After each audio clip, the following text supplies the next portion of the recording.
Hey adventurers, so today's going to be a slightly different type of video. I don't think I've ever done something quite like this before, although I know I have seen other people do videos like this. And this is basically my idea is some reading suggestions for if you like Lord of the Rings. So I've titled the video, What to Read If You Love Lord of the Rings. And these are just some other books that I feel like would fit really well for a reader who loves Lord of the Rings. I'll get into this in a moment here. I did get this idea accidentally from a video that Tori from Tori Talks just did, just as in the time of filming this. I don't know when I will be releasing it. But Tori did a video titled Underrated Fantasy Books You Should Be Reading. And I don't know why that spurred on my thoughts to make this video, but it was like 10 seconds into her starting to talk about her books or something like that, and I was like, oh, I had this idea. And so I just wanted to shout her out for that because I mentioned that I would, or that I'd let her know when I made it for sure. Let's get into this and take a look at the books that I have on this list. Lord of the Rings. If you like Lord of the Rings and The Hobbit, these are some books that I feel like would work really, or might work really well for you. They're not all the same. They're very different. There's a lot of differences in each of these. None of them are going to be Lord of the Rings or The Hobbit, and that's perfectly fine. That's exactly what I'm looking for. And partly because I haven't read some of them, I will not be talking, I will not be listing some of the Lord of the Rings copycats, like Shannara, for example. I know was a big Lord of the Rings copycat, so I'm not going to be mentioning those ones, but I'm going to be looking at some other books that remind me in some ways of Lord of the Rings. And so yeah, let's take a look at those books. So obviously, if you love Lord of the Rings, if you love The Hobbit, you should try some of his other works. For example, The Silmarillion. This is very different. This is very much more grand, epic, mythological, but fantastic, and it's also by Tolkien, so I would definitely recommend it. A little bit more maybe on the Hobbit spectrum rather than Lord of the Rings, his Tales from the Perilous Realm, which is a collection of short stories or novellas that he wrote that is just fun whimsy. None of them are specifically, well, no, that's not true. There's The Adventures of Tom Bombadil contained herein, which is directly set in Middle Earth. Let's phrase it that way. But beyond that, most of them are just fairy stories that he wrote. They're just short stories or novellas. Most of them are novellas that he wrote and are just very fun stories. So I would highly recommend this one as well because it is fantastic. It's just as fantastic as Lord of the Rings and The Hobbit, just very different. Same thing with Silmarillion. However, as much as I would suggest those two, or anything in Tolkien's world, specifically the one that I had in mind is The Children of Húrin by J.R. Tolkien. This is probably my favorite Tolkien story, and maybe even my favorite story. How does that work when Lord of the Rings is my favorite book? Well, a book and a story are different. The book involves the experience of reading it, involves the what you're seeing of it, how often you want to reread it, all that kind of stuff. And so my favorite book is absolutely Lord of the Rings or The Hobbit, depends on which day it is. But Children of Húrin, this is something special to me. I don't know why this book works so well for me. I know it doesn't for everybody, but this is a much darker, more grim tale, and it's just fantastic. It's tragedy through and through, and it's so dark. It's about basically it's a family. It's about a family who is cursed by Morgoth, the Dark Lord that is basically Sauron's master, and they're cursed by Morgoth, and they're living their life trying to deal with that curse. And that's what this story is about through and through. And it's so good. It's so tragic, but I just absolutely loved it. And yeah, very, very good, very different. It's still set in Middle Earth and is just fantastic. I can't recommend this highly enough. This is the type of novel that the people who think Tolkien isn't good enough or isn't dark enough, and they like things like Abercrombie or Malazan or Game of Thrones or Song of Ice and Fire, or whatever. I haven't read any of those, but based on what I know of those, this is the book that they would like from Tolkien if they don't like Lord of the Rings. Anyways, let's set those aside. Let's set aside Tolkien because that's kind of the obvious answer. If you like Lord of the Rings and The Hobbit, go read the rest of Tolkien's works. But I want to set those aside and look at some other books that are a little that give me this a lot. Oftentimes they give me the same ideas of grandeur and respect that Tolkien's works do. And so I'll look at some of those ones that give me a lot of those same ideas, that same concept and feel to the stories that are being told. The first one I have so my second recommendation then would be The Belgariad by David Eddings, and I have only read the first book so far, which is Pawn of Prophecy. And this is a book that I went into. I've heard of The Belgariad and David Eddings for a long time, and I wasn't. It's one that I've heard of so often, but I've never sat down and written it down on my TBR list to ever read, and so like I never remembered about it, and I would never go searching for it. But the other day, as of the time of filming this, obviously, I was looking through my library for an audiobook to listen to, and I came across Pawn of Prophecy, which is the first book in the series by David Eddings. This is the Belgariad #1, and it was available right then. And I was like, oh, I know this name, I know this series. I want to listen to that, and so I listened to it, and it was fantastic. This is very different than Lord of the Rings. Don't get me wrong. It's nothing. It is not Lord of the Rings. It's not a repeat of Lord of the Rings. But there's that majesty, that grandeur that is found in Lord of the Rings. I feel like that is also found in Pawn of Prophecy. It's very much a chosen one trope. It's very much a there's just a lot of very common tropes, a lot of very common to this classic fantasy type storytelling, but it works so well, and Eddings does a fantastic job of weaving this tale in Pawn of Prophecy, and I have to read the next book sooner rather than later. I can't wait 4 months between each book. I'm gonna have to do like 2 months tops between the books, because I just absolutely loved that first book, but I think that I will forget all the intricacies of it if I don't move on quickly. So yeah, Pawn of Prophecy, fantastic. Definitely recommend the Belgariad as well, because I'm sure that the whole series is going to be as good as that first book. I hope. And if it is, this series is going to be on my top 10 list very quickly. Recommendation 3 is The Calian Saga by Andrew D. Meredith. This is a series that I did not know until I had finished the Pawn of Prophecy and had written my review on Goodreads. And then Andrew D. Meredith reached out and was like, oh, so you like Pawn of Prophecy, huh? And then he told me that Calian Saga was inspired directly by Pawn of Prophecy and by the Belgariad. So that's super cool. But also there's so much. I know that Meredith is a big fan of Tolkien and Lord of the Rings as well. And so like I can see those influences in his books. I can totally understand how Belgariad would also be an influence. But this is a huge epic fantasy world, fantasy series, sprawling, lots of characters, lots of learning the world by exploration. You're wandering through the world and you're seeing things and you're meeting new things.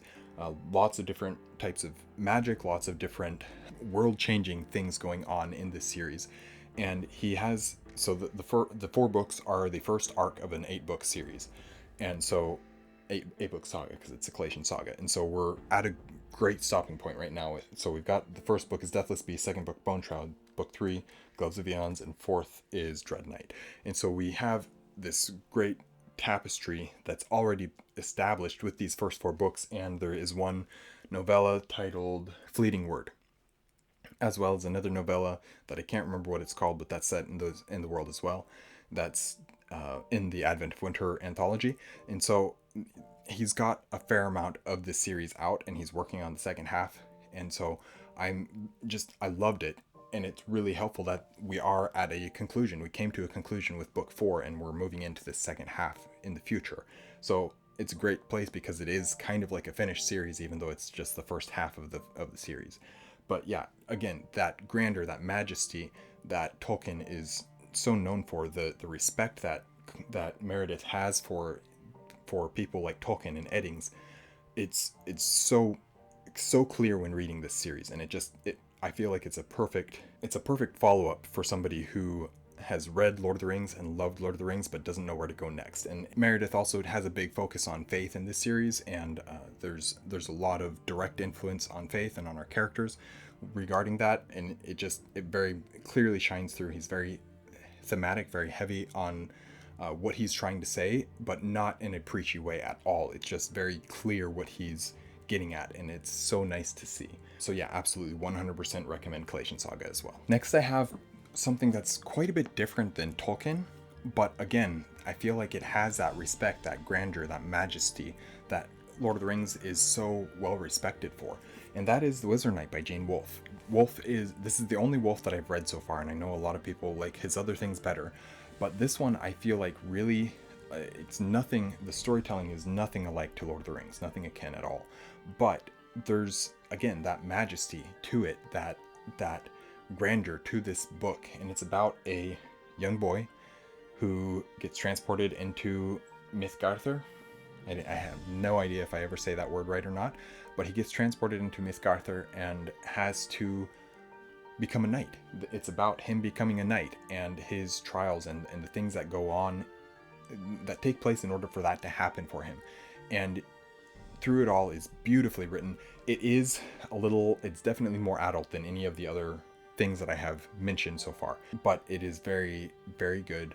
There's a lot of things and a lot of themes to it, and if you wanted to, you could dig in so deep into this book, into this world. Wolf is notorious for being one where you have to reread to really truly understand all the intricacies of the novel. If you want to just read it and consume the story itself, that's a great way to do it. That's what I did. I just read the story for the story, and at some point I'll probably go back and explore it again or reread it or whatever, but for now I'm perfectly content with just the story. And if you're just reading the story, it's another great follow-up for Lord of the Rings. So yeah, the Wizard Knight by Gene Wolfe, very different from Lord of the Rings, but again, very evokes a lot of the same emotions in me as Lord of the Rings did. Here's another one that's more akin to Wizard Knight in terms of how it's, in terms of kind of what it's going for, I guess, and its adult content a little bit. It's definitely more adult, and that is the Lyonesse trilogy by Jack Vance. Soldier's Garden is book 1,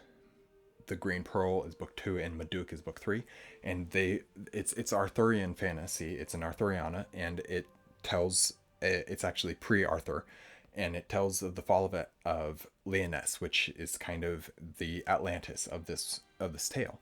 And it tells of the collapse of magic, the end of magic, the end of this Lyonesse, which is a very magical land full of fairies and wizards and courts of like knightly courts and all sorts of stuff.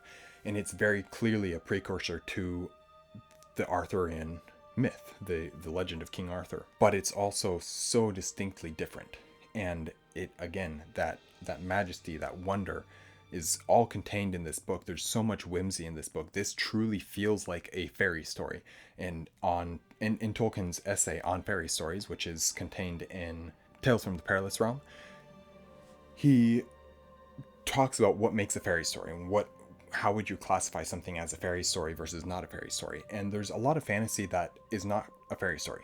Absolutely. There's probably even some in this list that I'm giving you here in this video that would not be classified as fairy stories. However, Lyonesse absolutely would be a fairy story, as would the Wizard Knight. They'd both be classified as fairy stories by Tolkien. Whether or not he'd have liked them himself, that I don't know, and I'm not going to worry about that at all.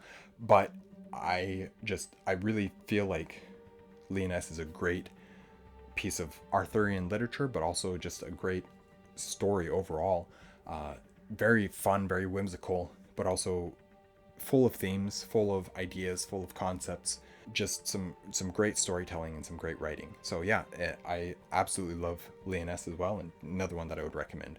Again, it's quite a bit more adult than Lord of the Rings, though. Then I have The Crimson Fire by, I hope I don't mispronounce his name too bad, Abel Montero. And he is, this is a, what is this? This is an epic fantasy series. This is the first book in an epic fantasy series. The Memories of Kenjir, I believe, is the series, and this is the first book in this epic fantasy series. I received an ARC for it, and I read it on my phone, and so it took me a long time to get through it. But this is one where I was very, very impressed, very pleased by how majestic this book was. It's slow in a lot of ways. There's not a ton of action going on.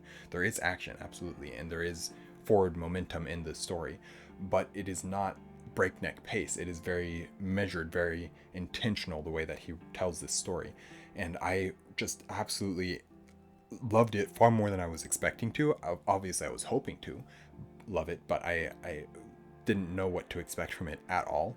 And I went into it, and it was far better than I was expecting, or than I knew what to expect. I didn't know what to expect from it. And I came out of it enjoying it so much. It's a very different type of tale. It's a tale of political intrigue, essentially, and it's a very political story. Lots of fighting, lots of of backstabbing, of betrayal, stuff like that going on throughout the whole book. And it starts out with a character and you're like, man, this character is super cool. And then as you go through the story, you're like, oh, I was not supposed to like that character at all. And it's so much fun. I had a lot of fun with it, and I didn't realize how much my opinions were changing as I went through the story until I got to the end of the book and looked back on it. It's like, whoa, that was chapter 1, that was chapter 2, these things were happening then.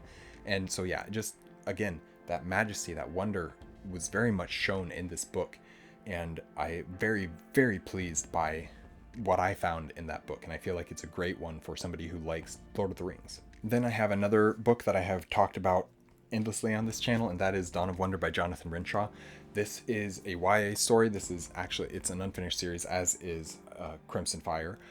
But this is one where even if the rest of the series never comes out, this first book is so worth it. There's so much wonderful stuff in this book, and it is YA, but that doesn't detract from how powerful of a story it is. It deals a lot with a lot of themes, a lot of hard things to deal to read about. But it follows our character Aiden as he's growing up in a less than ideal situation, but then he finds his crew, he finds his motley crew and his friends, and he builds them together into a crew, into a friendship, and goes about his adventures. He ends up in a military school where he's training and where he's learning, and all around him there's so much fantasy and wonder going on. It's the series is The Awakening, and the title is Dawn of Wonder, and both of those, you really get a sense by those titles. Those titles perfectly encapsulate what this book is about. They're absolutely fitting for the series, for the concepts that are being explored in this series, for the story that Renshaw is telling. And it is the first book in a fantasy series, but there's so much individually that is great within this one book that even if we never get the rest of the series, this is well worth it. So yeah, I just absolutely love Dawn of Wonder, and I have several other videos talking about it, so absolutely go watch some of those if you want to know more about the book itself. But for this video, it's just enough for me to say that this is another great one for the younger audience who has read Lord of the Rings and loved it, but wants to continue reading epic fantasy and continue exploring things like Lord of the Rings to some degree. It is not Lord of the Rings, but it is, there's people who like Lord of the Rings would also like this book, I believe. But yeah, it is a little bit younger, it is YA, and so be aware of that. But I still, this is my opinion, and this is what I think should be the case. Books that are written for middle grade or YA audiences should still be able to be enjoyed by adults, and not just like, oh, that was fun, but rather like, this was great. There's a lot of great things in this book to learn, to understand, to look at and examine, and that's what I feel like Dawn of Wonder is. So absolutely another recommendation for this. The next one I've got is one where well, first off, it's not fantasy. This is actually not fantasy. This is historical fiction, and one that I loved so much more than I ever expected to. This is currently my book of the year, and that is The Walking Drum by Louis L'Amour. Louis L'Amour is primarily known as a Western writer, and his Westerns are incredible. However, The Walking Drum is beyond incredible, and it takes us back into the enthralling lands of the 12th century, as it says on the back of the book here. And we spend time we go across Europe. It says across Europe, the Russian steppes, and through the Byzantine wonders of Constantinople, gateway to Asia. And so we're kind of traveling the world a lot. We spend a lot of time studying. Our character is a scholar as much as he is a warrior, and the way that L'Amour is able to combine those two things into a character that is brilliant and fascinating. Kerbochard is one of my favorite characters that I have read recently. There's two characters that this year I would say are some of my new favorite characters. There'd be Kerbochard and a character, Dusk. I'll say his name is Dusk from one of Sanderson's books. Anyways, this one, loved so much this story. I was not expected to be as enthralled with this as I was, but just the narrative of this story and of Kerbochard and everything that happens in this book, who he is, the decisions that he makes, the story that he is living is fascinating and enthralling and immersive. And I just, again, absolutely loved it. But what this book does and why it's on this list is, again, it has that majesty, that wonder, that respect that Tolkien's books do, that Lord of the Rings does. And so absolutely 100% recommend The Walking Drum. Great piece of historical fiction. And I actually think that historical fiction is another great genre to explore if you are a fan of epic fantasy. And I feel like there's so much great storytelling in style is so similar to epic fantasy that this is what the epic fantasy readers should be reading. If they need something a little bit different, they should pick up a historical fiction novel like The Walking Drum. I've got 2 more recommendations on this list, so let's continue on through them. The Bloodstones by Tori Tekken. This is the first book in the Legends of the Bruhai series. The second book is coming out next year, I think, maybe. And I love this book. Again, all of these books are 5-star books for me. Just absolutely knock my socks off. Amazing. And so, yeah, this is my favorite book of 2020. It was the year that I read it, at least. It was my favorite book of the year. And I went into this book and just had so much fun exploring, immersing myself in this world. Of course, I mentioned Tori at the beginning of the video, her having inspired me to make this video. And that's not why I'm putting her book on this list, but I feel like it has that same concepts that we have, that I've been talking about with all these other ones, with the respect, with the wonder, with the majesty, with the grandeur of her world, of her story that is being told here. And although it's very dark, it's very gruesome in a lot of ways, it is not gratuitous in any of that, and it is all very intentional what she chooses to include, and it is not terribly adult. There's not a whole lot of adult content in it, which I really appreciate and respect. But just the story itself, the following our character Garen throughout this book was incredible. One of the characters that I latched onto and was like, I like this character. I want to follow this character more. And every time we would leave his chapters, I was like, no, I want to go back and read more from him. But it was that way throughout the whole book, where I was just so enthralled with it and had just a fantastic time reading this story. And I cannot wait for book 2 to come out, because I know that it's going to be incredible. So yeah, again, 100% recommend The Bloodstones by Tori Tekken. If you are a fan of Lord of the Rings, I think that you would enjoy a lot about this book. And then my final recommendation for this list is the Leatherstocking Tales by James Fenimore Cooper. So starting with The Deerslayer is chronologically book 1, The Last of the Mohicans is chronologically book 2, Pathfinder is chronologically book 3, and I don't remember what book 4 or 5 is titled yet, and I haven't read those 2 yet. However, I have read the first 3 books, and again, majesty, wonder, grandeur, respect, whatever you want to say, whatever adjective you want to use for them, these books fit those adjectives. They are the epitome of those words in a lot of ways. The storytelling, they're great tales of the American wilderness, and in our character Natty Bumppo, Deerslayer, or Long Carabine, or Pathfinder, or whatever other name that he has, Hawkeye. He has all these names throughout the series, and they're just this character. I love his attitude, I love his personality, I love his mindset, his point of view, but also just the story that he goes on, and the exploration of the American wilderness, and him going through during this historical period just immerses me so much. Of course, I as an American am automatically drawn to Tales of America, but beyond that, they're just great stories. They're just brilliant stories. And I know Last of the Mohicans is very well known, largely in part due to the film adaptation that is a great film, but the books are so good. And even Last of the Mohicans is a very different book than the movie. And I wish more people would read this series. But again, going back to the whole concept of this video, if you like Lord of the Rings, I genuinely believe that you would enjoy these books. You might not love them. They're very purple in their prose, a lot more so than most people would appreciate. But personally, I love it, and it fits so well with the stories being told, and the way that James Fenimore Cooper weaves this tale, I absolutely think that these are worthy follow-ups to for somebody who has read and loved Lord of the Rings. I don't know how long this video has taken at this point, but I wanted to do this video because I thought of the video idea, and I had, within 5 minutes, I had the entire list of 10. I was like, that's great, let's do this.